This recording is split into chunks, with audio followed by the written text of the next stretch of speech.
basaphila ngokungcungcutheka abo bathandana besisini esinye i-LGBTIQ+ kweli loMzantsi Afrika. Elinye lamaphephandaba lichaze kunyaka ophelileyo ukuba ngabantu abazi-gays and lesbians abangama-35 abathe basweleka ngenxa yokuphila ngolu hlobo. Eli phephandaba liqhube lathi aba bantu babulawa baqale ngokungcungcuthekiswa baze badlwengulwa baze babulawa kuba kungamkeleki indlela abaphila ngayo. Le ngxelo ke yeli phephandaba ifumanisa into kokubana ithetha ngezinto ezenzeka ezidolophini ezinkulu zelizwe. Loo nto ke ishiya umbuzo okokubana ingaba apha ezilalini kulungile na ukuba singaxoxa ngalo mcimbi okanye kulinyala? I-Informa Digital TV ithi mayike ithathe lo mcimbi iwuzise kuwe mbukeli ke siwuxoxe into kokubana ingaba usibeka phi na. Apho siqala khona ke siqala ngokungena ezitalatweni sive izimvo zabantu into kokubana bathini na ngale meko. Yona re a iamogela jalo ka batswadi empa neng a se ntho e hantle re a iamogela bitso la ba re leka go support-a ngwana ke re wa tseba high school go kile ga ba teng ngwana marena o botse a bapala bashimane ne marena le ngwanana re ira ga support bitso la ba qetelo go sa support ngwana ke ba qetela ba ipolaya. So we got to get us into the mamma. Hello, this is manje umuntu uphila lento kaFilipi. And awuzumuntu ngoba yi-lesbian okanye kuyintoni. Yilento siyamkela wonke umuntu apha because if bazena loyila siyabanceda thina because uzofuna i-transport mhlawumbe uphila la mpilo akayiphilayo asidingakuba bona khoso bayakuthatha because yena thina siphatha kahle umuntu apha ngaba sazibuza xa uzofuna i-transport. Suka isathane sibone ungayivuma kwakho lo nto ngoba isathane sibangajika sike ukuyami religion iyayihlaba manje and it's about bias towards my religion. But if ungathi mandiba initial ke that if ungathi mandiso religion again then after because andiyazi religion yebo mina ndi-base ngokweyami religion eyakhe andiyazi so person sithi i-based emntwini because the religion asifana. Uzivele ke mbukeli into kokubana abantu bathini na. Ngoku make sikuthathe sikuphulaphulise ibali labanye abazi-gays and lesbians ngendlela abaphila ngayo. Omnye wabo udlwengulwe amaxesha amanintsi de kwenzeka wafumana abantwana kolo dlwengulo.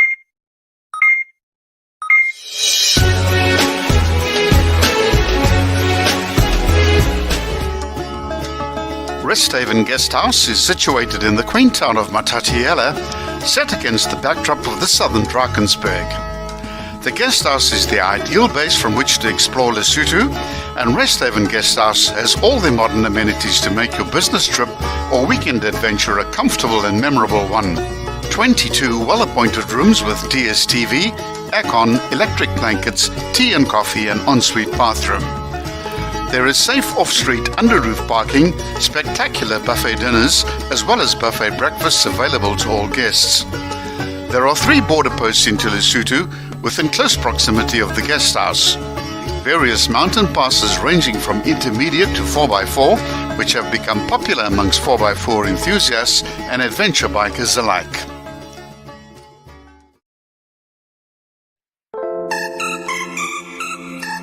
We know how frustrating it can be to plan for event on your own. That is why Angela Life Event is here to take off the load from you. We are professionals specializing in events planning, classic decor for your weddings, anniversaries, corporate events, birthday parties, umembeso, bridal and baby showers. We reach you all over. For bookings and inquiries, please contact Mrs. Riabetu Mlemi at 071-939-3482 or email angelalifeevents@gmail.com, on Facebook, Angela Life Events, Instagram, Angela Life Events, or visit us at number 913 Maluti in Matatiele. Angela Life Events, excellency beyond your expectations.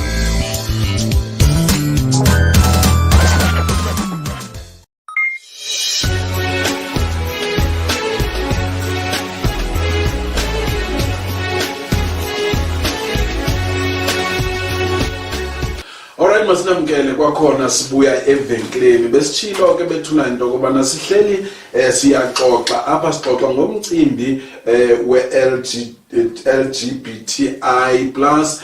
ilento kabantu bathi zizidabane ngabantu abathandana besisini esinye. Siyabona kaloku elinani laba bantu liyakhula libheka phambili noba singathini liyakhula libheka phambili ngoku sesivile ke aba balapha ecaleni kwami beyithetha lento sathi ke sizabe siyepha utata usibona naba abantwana bethetha apha bancinci abantwana ndifuna ukuva mhlawumbi nawe wawuke waqala wayirejecta lento kodwa mhlawumbi kwaya kungena ngenxa yokuva izinto ezenzekayo kokuqala mandive uyiva njani le nto ithethwa ngabantwana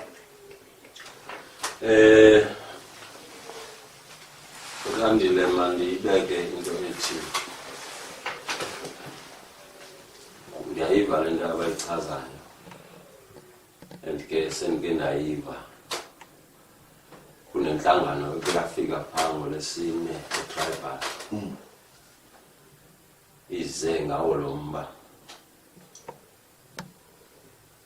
make ngiqale ndenze nje ke before ndiya phambili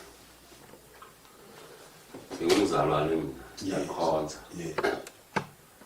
ndikhonza kwibandla likaKristu labantu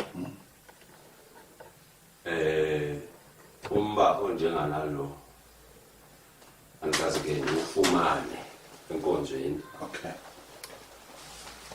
awukaze uthethwe phandle andiyibeke nje phaya sinomzalwane nodade umzalwane ngumuntu ongutata udade ngumuntu ongumama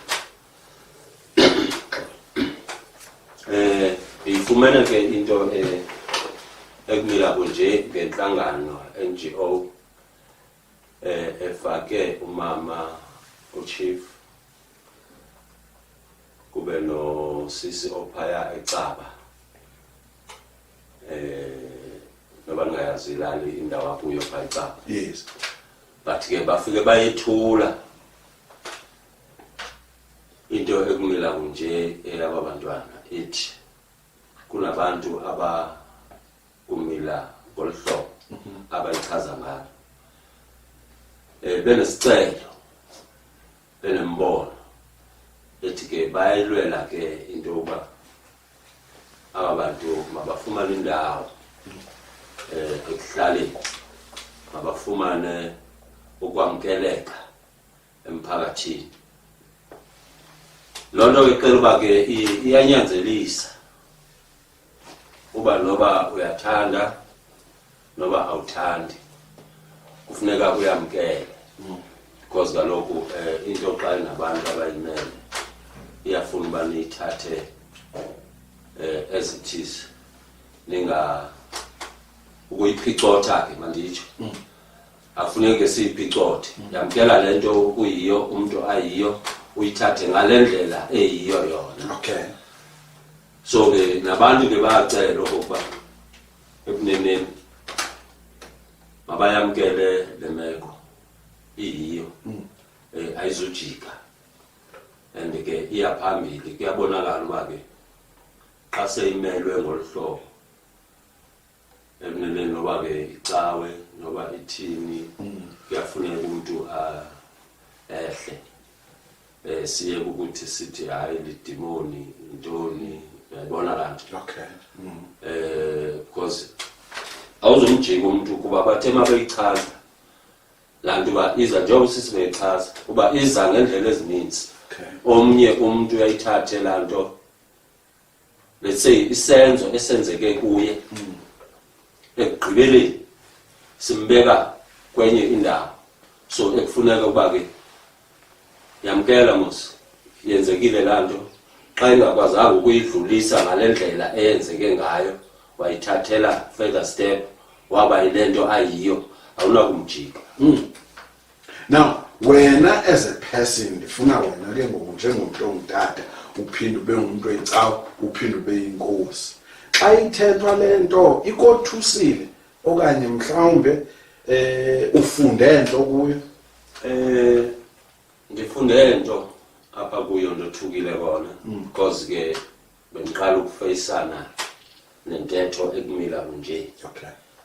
And ke indothusile nami bengihlala ngithetha ke ezinto abazithetha ndinawo lamagama but ke ndifumene ukuba njengomuntu ke ndicinga uba sonke singabantu mos siphila ngokwehlukana asifani so kufuneka siyamkele lanto kangangoba ke apha elalini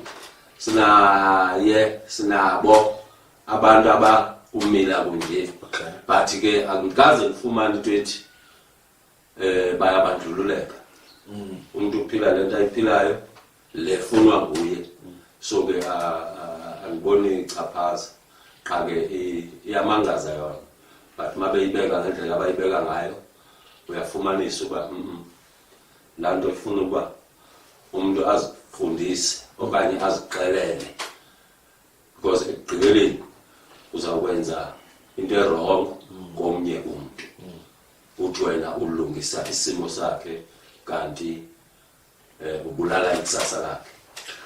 Ngoku i-way forward ke ngoku njengoba nanixele kuthethwa nani enkundleni ningabasemkhosini i-way forward ke ngoku nithe makuqhubeke ukufundiswa kwabantu ngalento.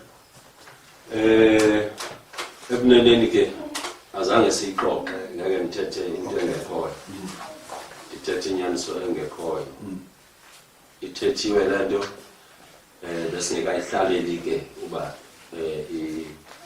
ixoxo uba izawuma njani izawuthini but ke ngokunokwam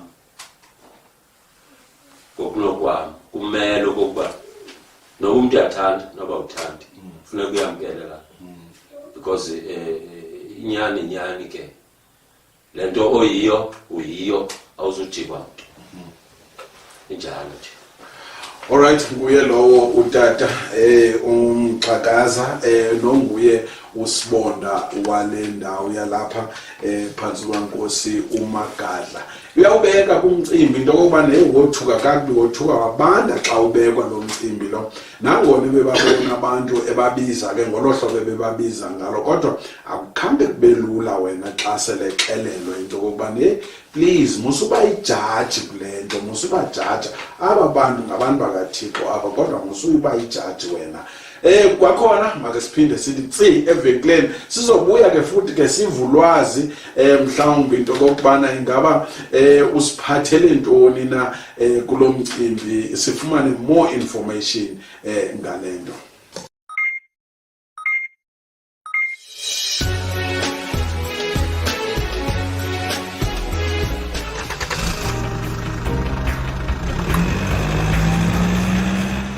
Kiss your car problems goodbye. M&J Automotive is here to help you. They specialize in mechanical and general maintenance, electrical wiring, motor vehicle service of all types of cars and many more. On top, M&J is accredited with RMI and they're the only ones also accredited with AA in the Northern Eastern Cape. And that is not all. M&J is in partnership with many car insurance companies.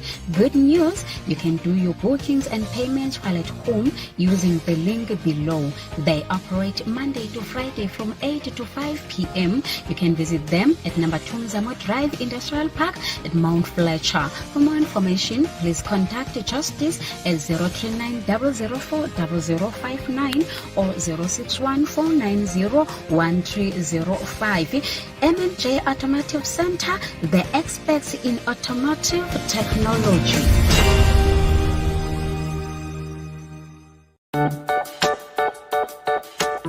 Did you know that you can get up to 8,000 short-term loan with low interest rates at Mark Capital wherever you are in South Africa? We've made things easier for you because we understand your desperation. You just need to apply online using WhatsApp or email by sending your ID copy through latest pay slip, 3 months bank statement and proof of residence to 078-692-0199 or email us at info@markcapitalloans.co.za or call 039 09205 from Monday to Friday between 8 and 5 p.m., Saturday between 8 and 1 p.m. Pensioners and weekly wages people are welcome. Terms and conditions apply. Mark Capital is registered with National Credit Regulator. Mark Capital, lending you a helping hand.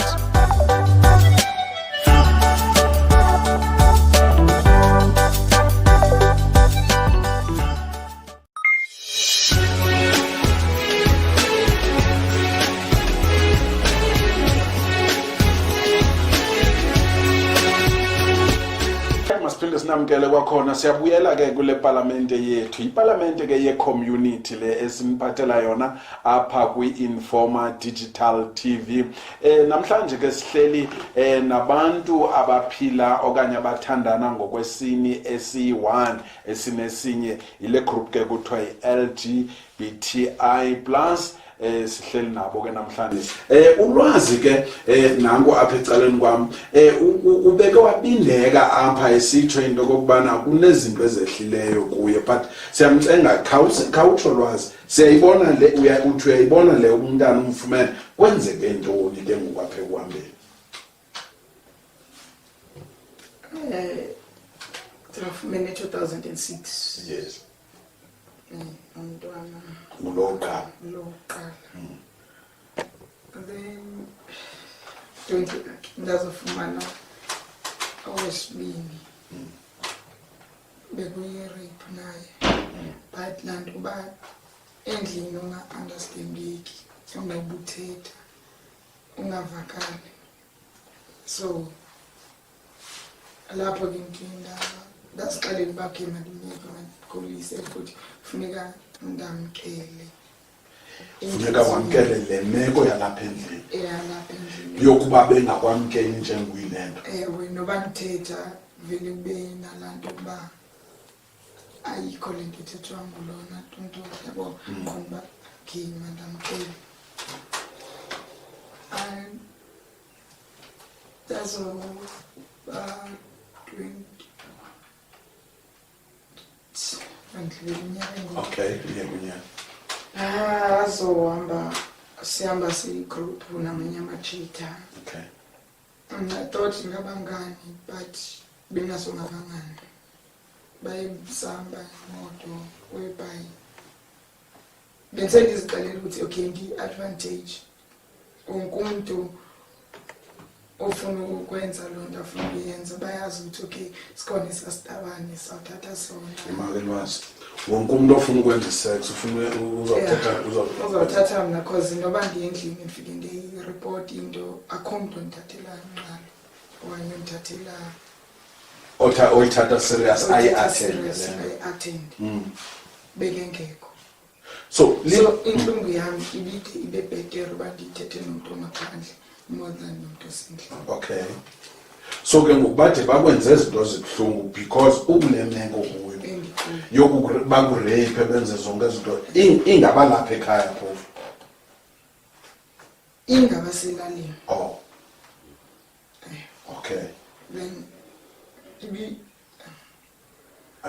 I know ubuhlungu lwazi but sifuna nje ukuvezela abantu apha izinto ezenzekayo because sitshilo into kokubana abantu bayabulawa abantu abanjengani siyarhalela ukuva so uthi ke ngokuhamba nale group ke ngoku wena ucinga uzihambela nabantu so it's whereby kodwa I know cause wena lapho kubavela khona manzoba nalo omncinci mntwana okay hayi masambeni lwazi siyane emaliti then when uzofika usidrop because when une-driver's license thina sinazo then ube suthatha imoto ubuyela nayo ugoduke nayo ezisicela ukwenza andingabi nangxaki sisuke edolophini siye emaloti asibuye emaloti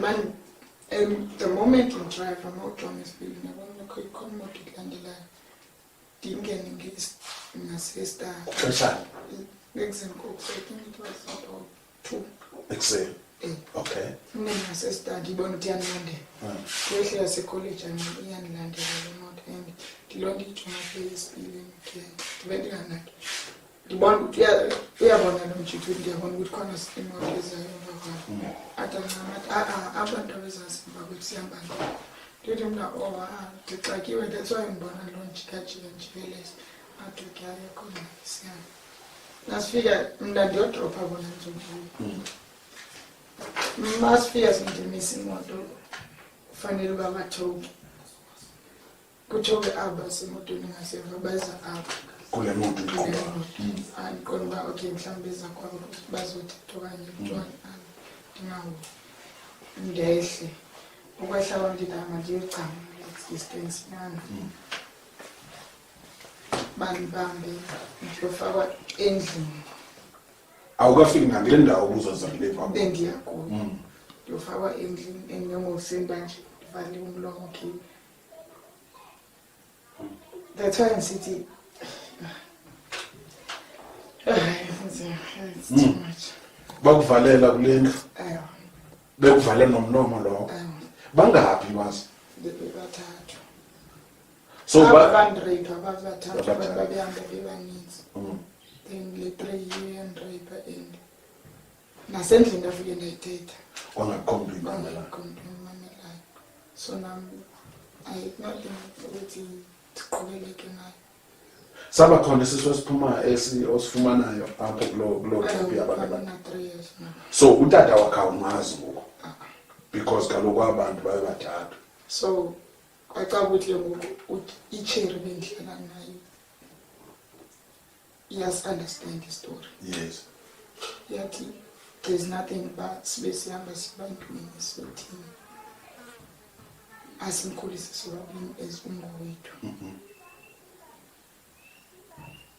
that's why nangoku uneminyaka emithathu njengangoku okay uzazi nje ukuthi nginomama unomama alright but uhate umntana kana problem uyazifundela nje uyazikhulula imake kwazi zonke ezi incidents zakho zokuba ube nomntana awuthandananga wena uRachel angazi ngithi ngijolile nomntana serious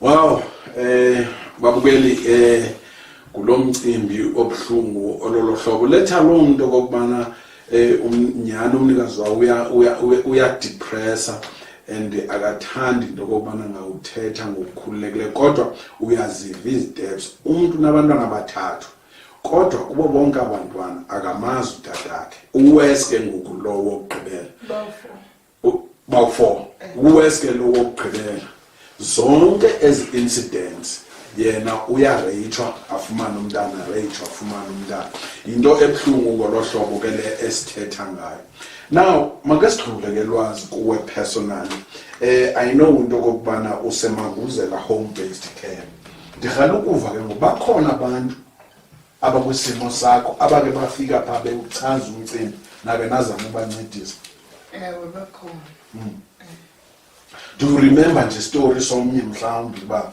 wayesithini omnye mhlawumbi sikhona story she was being raped by malume wakhe warechwa malume wakhe bekhule rechwa malume wakhe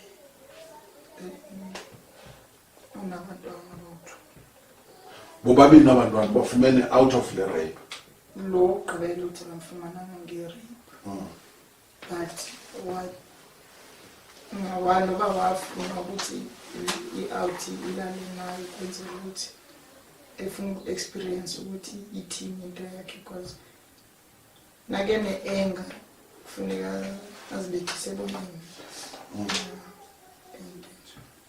okay ndizozibuza ke izinto apha kuwe lwazi njengoba sowulandukile now abantu abanjalo ingaba lukhona uncedo abalufumanayo kule dolophu yethu okanye ufuneka mhlawumbi baphume bofuna uncedo lu-expensive kangakanani uncedo alukho expensive yeah umuntu uyakwazi ukuhlala naye phansi nithethe khona i-department ezikwazi it depends uba i-department leyo adinga uba asuke kuyo ngeyiphi asuke kulo department umzekelo ke in this case social development masiye phake urhulumente usebenzisana kangakanani ngabe uopen okanye mhlambi naye uhuqa inyawo especially le department esithetha ngayo. Yeah, bayazihuqa inyawo because at sometimes umuntu uyakwazi ukumcela uba aye mhlambe kumakliniki umuntu abuye ahead esithi indlela aphenduleke ngayo ekliniki zange feel mhlambe be right indlela yewaphatheka ngayo mhlambe kulowo ndawo bekeye kuyo feel zange aphatheke kakuhle. When it comes to izibhedlele, I could say dietetic now. Nama benduchona umntwana ukhona unesibayipayana ndayibona ebusuku udibana nawo emini zizitabane ebusuku ngabafazi and elo lizwi lanetha but andizumresponda. Make sihlale phansi ke ngoku sithethe naye usihlalo wale community apha kule dolophu yaseMatatiyela lowo ke nguNomonde Mafunda. Sicela usicacisele xa sithetha nge-LGBTIQ sithetha ngabantu abanjani? Oh, ndiyabulela kubabukeli emakhaya nemamameli. I-LGBTIQA+ ithetha ukuthi ibhodi ndizawutsho i-community yabantu abohlukahlukeneyo kodwa ke badityaniswa yintoni kokuba bathandana nesini esinye. So la L umele i-lesbians which is abantu abangoosisi okanye abangomama abathandana bodwa okanye umuntu one-feelings nomuntu wesini esifana nesakhe. Then la G umele abantu abangobhuti okanye abangotata. Then u-bisexual umela umuntu who has feelings for both sexes which is angathandana nabantu abangomama ngelinye ixesha athandana nabantu abangotata. Then i-transgender which is the T umele aba bantu singathi bazelwe in a wrong body. Uzalwe ungumuntu ongubhuti kodwa ube uzifilisha ngaphakathi into yoba andingubhuti ndingusisi. Then abanye ke ethubeni bade batshintshe mhlawumbe ubone umuntu umgqibele intombazana ubone eneempawu zobufana okanye atye i-hormones ade a-transition ke ngoku from one sex to another. Then the I is intersex. Intersex ke I think ngabantu emakhaya bayazazi ke ngabo bantu kwakuthiwa ngamatala kusekudala who are born with both sexual organs. Then it depends ke ngoku into yoba ke ngoku yeyiphi le eba dominant. Then uqueer is singathi indlela abanye abantu abathanda ubizwa ngayo mhlawumbe ndingathanda ukuthiwa ndiyi-lesbian kuthi ndifuna ukuthi ndiqueer. Then plus ke zezinye nezinye ke ezifolisha under the same LGBTIQA community. Now the right xa ndithetha ngani nje ndisithi ni-community ethile am I right okanye mhlawumbi fanele ndinibize nje njengabantu? No, we just people. Okay. We just people and akho mehluko because siphila ubomi obufanayo nabanye abantu. The difference kukuthi sithandana nabantu abafana nathi. Now if akho mehluko, why are you still in a struggle so acceptwa ngabantu apha kweli lizwe noMzantsi Afrika? It's been an ongoing challenge and kudala sa engage kwezo conversations but ndingabalula nje kwi-community yaseMatatiyela ndingatsho kanjalo. It depends on iyohlukahluka ngokwendawo eniphila kuzo.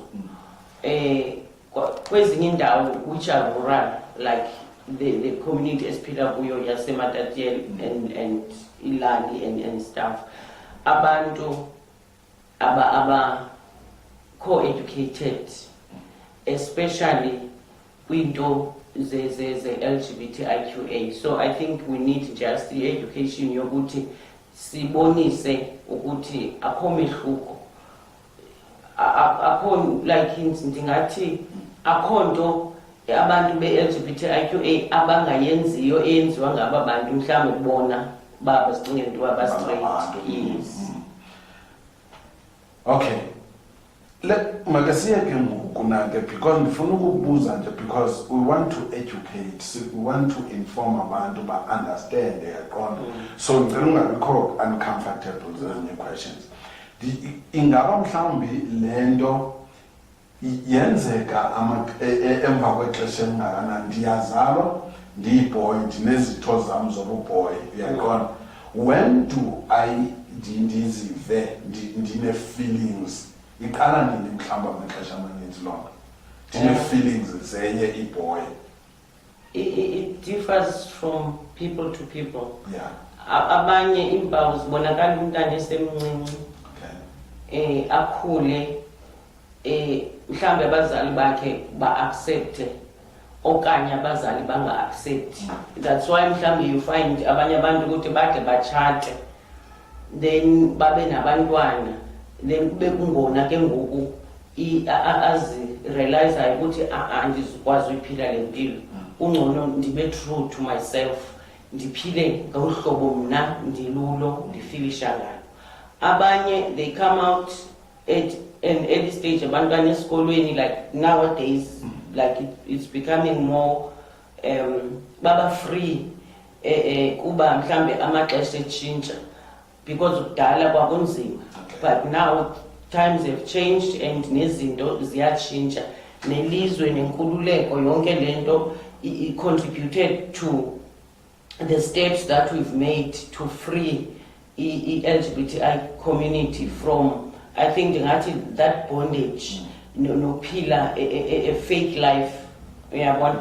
So iyohluka from umntu nomntu because kaloku asizalwa emakhaya nafanayo kokuqala, because i-background also determines ukuthi wena as a person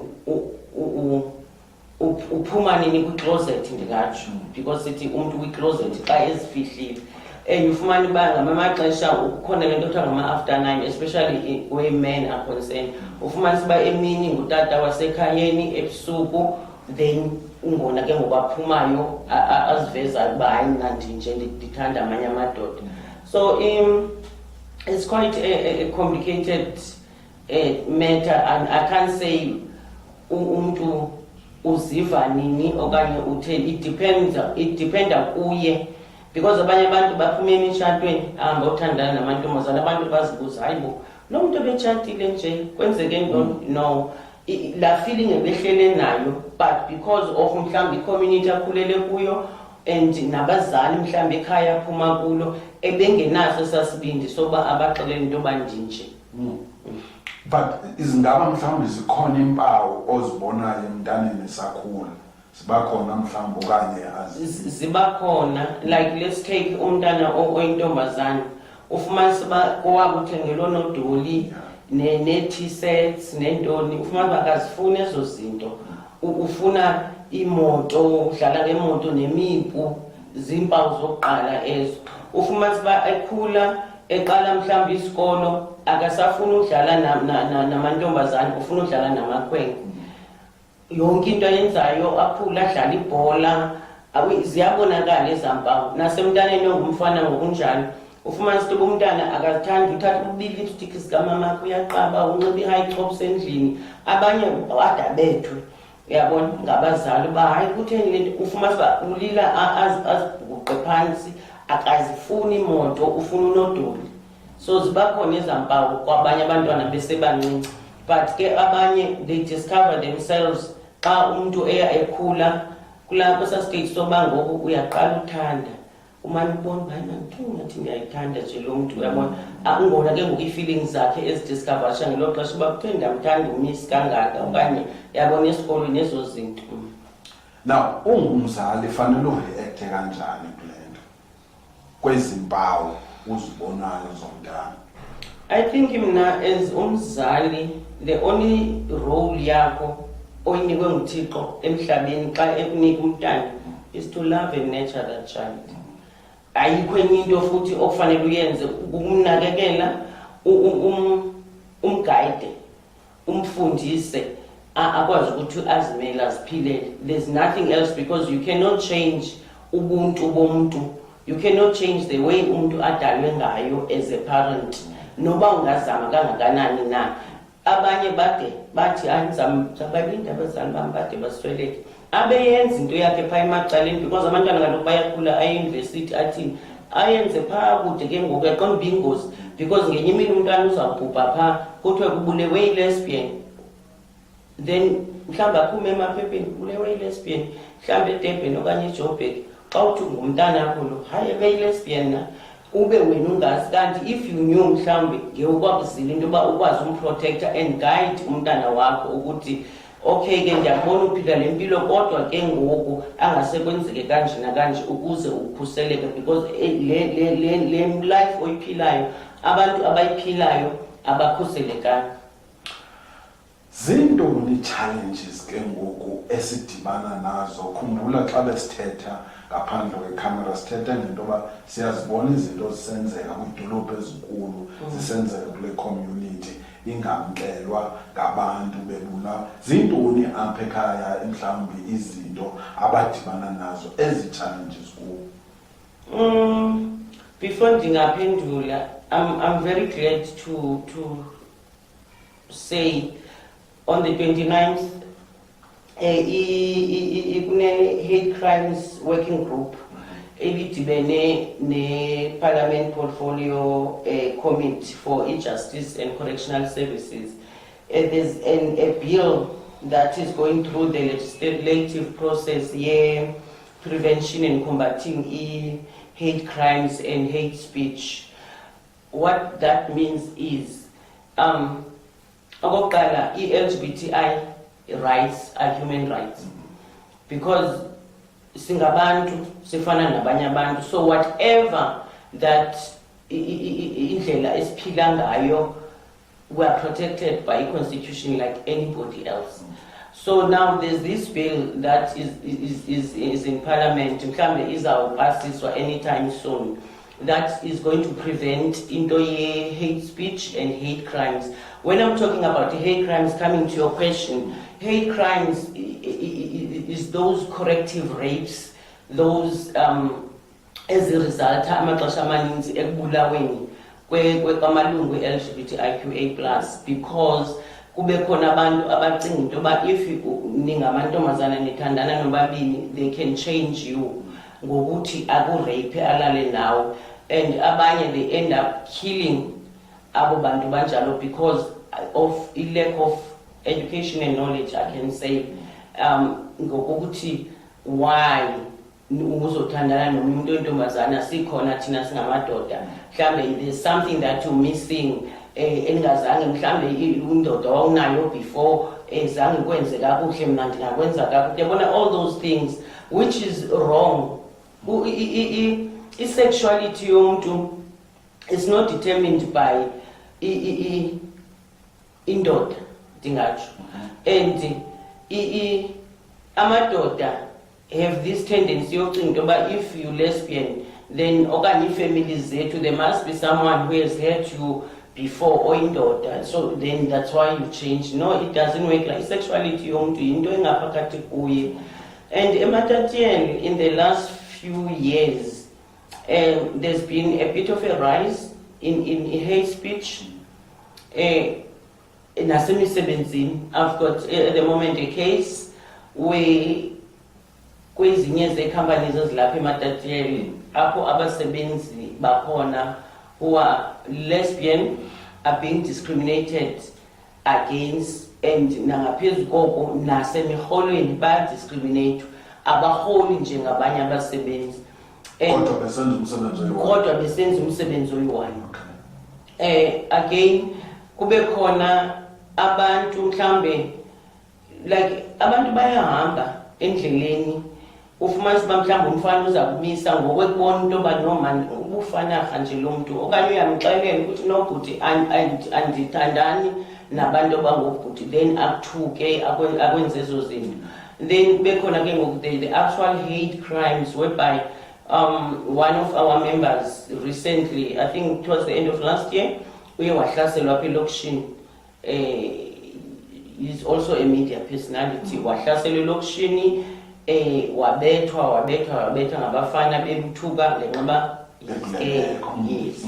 And then we've got cases whereby we've got some people who were killed because they're gay or lesbian, because they've got a choice. Like the other case that we had, yomuntu owayengafuni entabeni wathathwa ngenkani just because he's gay. He felt ukuthi there's no need, then wathathwa ngenkani wade wayobulawa. So we've got a lot of cases ke eMatatiele ezikhona, but I feel ukuthi even the the police are not taking those cases seriously, because most of those cases ziphelela emoyeni. Akho umuntu ude abanjwe, akho umuntu ude aconvictwe asiwe ejele. And that's what we're working on as an organization. We must follow up on those cases, and those perpetrators must fikelele apho umthetho udlala indawo yawo. Let's go kule issue. Indawo yasezilalini indawo epractice amasiko kakhulu and lidishwa zinkosi. Ubona loo nto leyo. Now baphathwa njani phaya xa bekule meko? Bakhona amaxesha mhlawumbe kuthiwa awuzungena esibayeni because uyile nto, nakule nto ithetha ke yoba kuthiwe ufuneka aye entabeni. Ibachaphazela njani le nto yamasiko belawulwa zinkosi? I think human rights are human rights. Noba uyinkosi, noba ungusibonda, noba uyintoni, you don't have a right yokuhlukumeza umuntu just because of a position okuyo emphakathini. There's been cases nyani apho ke ufumanisa into yoba inkosi endaweni zazo they impose imithetho yabo ngenkani ebantwini, although abantu bengafani. I think emakhaya they need to realize ukuthi asidalwanga ngokufana and isoze sifane, and we can follow umthetho ukuthi okay makungayiwa kuyokhiwa amanzi phaya because of 1 2 3, but akekho umuntu one-right yokuthi azoxelela uba wena phila impilo yakho kanjani na kowenu okanye kwakho. I mean, that's a violation oyokuqala nje ne-discrimination like which umuntu lowo okwenziwa kuye loo nto has a right to take up the case ayizise mhlawumbe kuthi, and then thina siyakwazi uthatha the case siyise kwi-Human Rights Commission siyochaza ukuthi endaweni ethile kunenkosi engubani eyenze oku noku. Then the Human Rights Commission, which is the commission eprotecta amalungelo wayo wonke umuntu eSouth Africa, especially abantu abahlukumezekileyo, those discrimination violation, the GBVs and all that, ngabo abantu ke thina esisa kubo i-cases zethu bakwazi into bazilandelele then sikwazi ukusolveka. There is into ke ngokwesinayo futhi sinecawe apha sesa, and many people would go to the Bible and say ayikho lento eBhayibhelini. Nithini into lomhlobo umcimbi wecawe? Ingaba mhlawumbe bayanamkela okanye abanamkeli? How do you convince them? Icawe before ndingatsho ukuthi zazi iyeyona ndawo idiscriminate kakhulu kwi-LGBTQI+ people, because kaloku like mna I don't like unxiba ilokwe. Ndiyayinxiba ilokwe xa ndinyanzelekile, but mandinganyanzelisi uba mandinxibe ilokwe. So icawe ezininzi ufumanisa into yoba awunoya ecaweni unxiba ibhulukhwe. But I can fairly say in this day and age now, kule minyaka esiphila kuyo, zikhona icawe that have come up to the table and said we are here to serve uThixo and silapha ukubizela abantu uThixo. Asikho lapha to judge and discriminate. So now nalapha eMatatiele, I can safely say zikhona icawe apho LGBTQIA plus people can go because bavumelekile benze ngoluhlobo balulo. If you want to wear your pants, you can wear your pants uhambe ecaweni. So sentele ba sekhona ke eziya ufumanisa into yoba side mhlawumbe mna uba mhlawumbe ndizalelwe uWisile ndisifumanisa into yoba hayi andisakwazi uWisile because I'm not comfortable because andamkelekanga ngale ndlela endiyiyo. Kodwa ke ecaweni what I know usa inhliziyo yakho kuThixo awuyanga uyojonga into yoba ubani unxibe kanjani. So there's still that conflict ndingatsho between icawe zona zodwa in dealing with the LGBTQIA plus people. Which is something ke ngoku general kwi-members e-community nje ekungabamkeli nabantu. I think icawe abefundisi are teachers. Okay. Like esikolweni, teachers they are there to impact in knowledge ebantwaneni. And nasezinkonzweni nangaphandle kwelizwi okufanele into bathathe iBhayibhileni banikeze abantu, but the important thing is to empower abantu, to educate abantu ngempilo in general. So I think ministers are still failing kwelo cala because kaloku iBhayibhile ithi makungadiscriminate. uThixo ulithanda umoni njengelungisa. So it means uThixo usithanda sonke singabantwana bakhe. And there's no one ongathi unesono esingcono kunesinye. Isono phambi koThixo siyafana noma wenze into na. And ibabuhlungu ke because bona i-congregations or i-congregants ngabazali babantwana. And abo bantwana babo, most of them ufumasi babana abantwana who fall under the LGBTI community. Kodwa xa ifika ecaweni afika azenze bhetele ibe ngathi against loo nto leyo okanye aka-understand kodwa abemshila umntana. That's why there's a lot of suicides also in the LGBTIQA community because of ingcindezelo abayifumana ebazalini emakhaya, and also the lack of education in the community. Ufumanisa uba ngoku umuntu mhlawumbe uyedwa akanabani onothetha naye, akayazi channel ukuthi xa ndiziva kanje ndingathetha nabantu because kwalo mzala naye endlini is not willing to listen. Xa ngaba ke ngoku ndiziva ndikule closet ndize kuni ke ngoku niyakwazi into yokuba nindi-assist into yoba ndiphume kule nto endikuyo. Sendithetha kukuzifihla kwam ndiphumele ngaphandle into yoba ndingulo othanda loo meko. No. Coming out is a process. Yeah. And it's a personal choice. Angeke ukuthi ndikhuphe umuntu kwi-closet because we don't know i-circumstances aphuma kuzo. The only thing thina esingayenza is to give emotional and support and psychological support to make a process yakhe ingabi naxinzelelo kakhulu.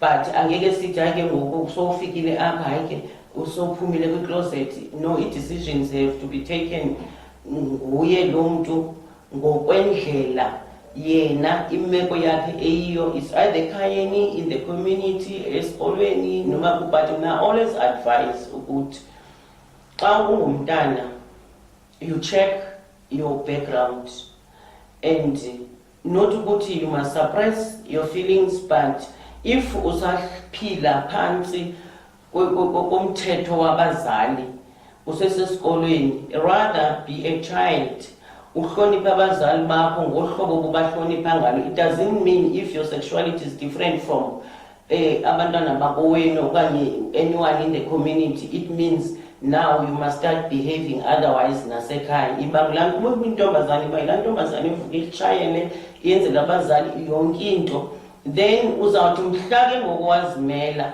uyazi into yoba okay ke ngoku ndingakwazi into yoba ndicontrol ke ngoku my own life and my own household if mhlawumbi you decide to get married or whatever. So the circumstances, they differ. You cannot force someone who must come out of the closet just because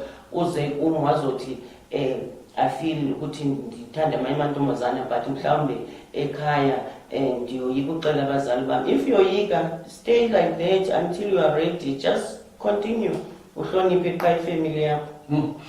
Now, as an organization, yintoni eniyenzayo uku-educate abantu ngale community? Is there any programs eninazo to educate abantu ngale community? Nokokubana funeka yamkelwe, we must accept these people as human beings njengathi.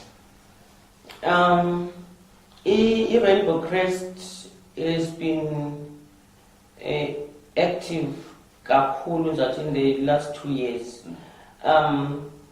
Fortunately for us, siye saba nezinye organizations ezizasimentorisha, not necessarily LGBTQI, but organizations that deal with human rights issues. So we worked closely with Manguzela Home-Based Care because we have a very common principles and missions and objectives, yes. So we've been having a lot of engagements now, including them, in dealing with LGBTQA plus rights and educating communities about amalungelo and acceptance and sensitization, because we need to sensitize communities about LGBTQA so that we can prevent the rapes and the deaths ezenzekayo that are on the rise in Matatiele, because we know ukuthi iMatatiele alone nabantu that are considered straight, amantombazana no mama, they are being abused and killed, they are being raped, like it's on the rise. So we are also included in that struggle and that fight against discrimination, and educating who is very important in communities. So we are on that drive at the moment, and we have a project that we take into the schools also, because we've seen, especially in the Eastern Cape, kunabantwana abaninzi besikolo abazibulalayo, like abantwana abano 12, 13, 14 abazibulalayo because of discrimination esikolweni.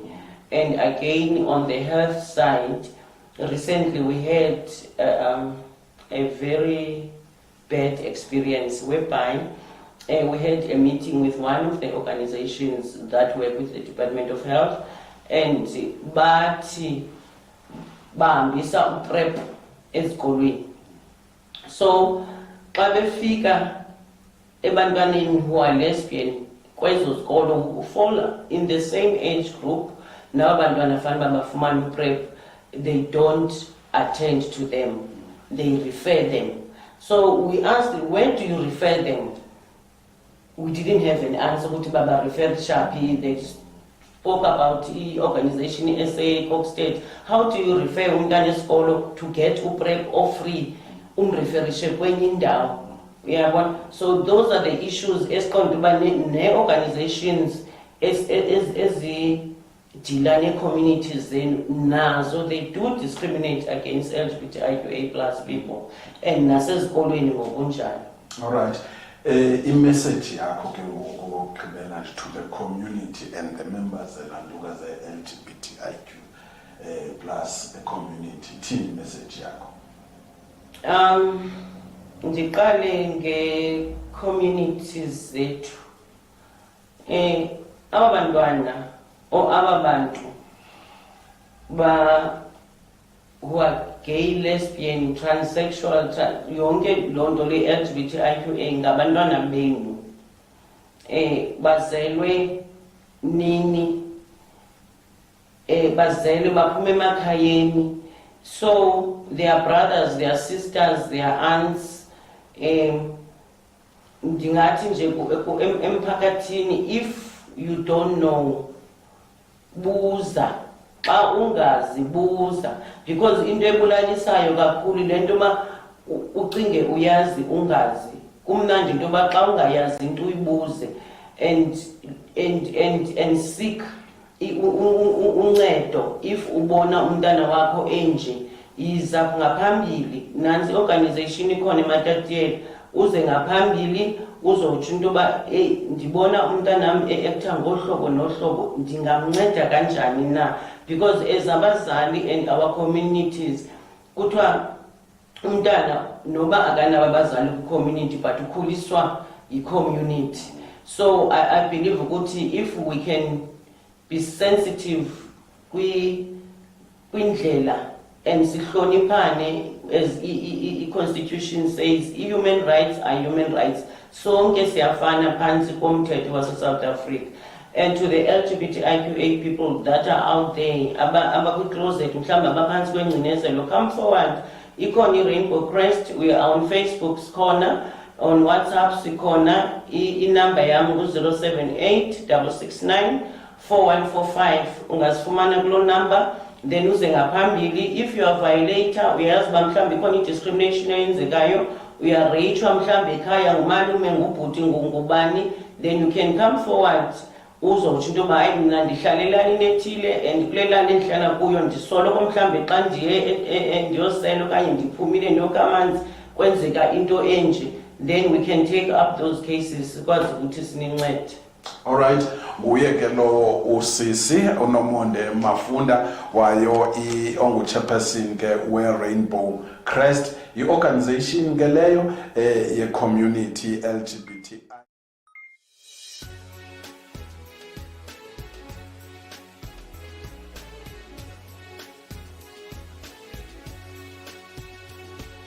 Elisweni yonke into ephezu kwelihlabathi idalwe nguThixo. Siyintoni ke thina into kokubana sibe ngabagwebi bendalo yakhe? Le ngxoxo iyaqhuba ke mbukeli kumakhasi ethu kuFacebook, The Informer News and Digital Television, kanti ke wena uku-YouTube ungayifumana phaya ku-The Informer Newspaper. Ku-Twitter ungasifumana xa usithi The Informer New 1.